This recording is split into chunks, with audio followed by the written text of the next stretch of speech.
ராஜராஜ சோழனோட போர்வால் படத்துல ஸ்னேகா ஸ்ரீயா நடிகர் பிரசன்னாவை திருமணம் செஞ்சுக்கிட்ட அப்புறம் சினிமாவில் ஸ்னேகாவோட வேகம் குறைஞ்சுது.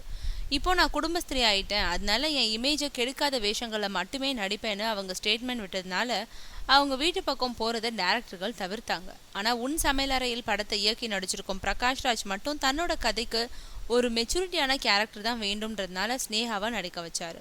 அதை தொடர்ந்து விடியல்ன்ற படத்துல மட்டும் நடிக்கும் ஸ்னேகா இப்போ பாடலாசிரியர் ஸ்னேகன் நடிச்சிட்டு வரும் ராஜராஜ சோழனோட போர்வால்ன்ற படத்துல ஒரு முக்கியத்துவம் வாய்ந்த வேஷத்துல நடிக்கிறாங்களாம்.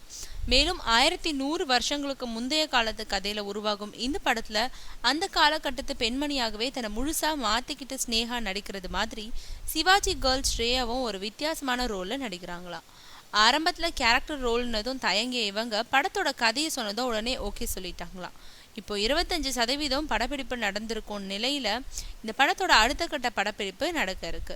அவங்க 2 பேருமே 1100 ஆண்டுகளுக்கு முந்தைய காலத்து தமிழச்சிகளாக மாற போறாங்களாம்.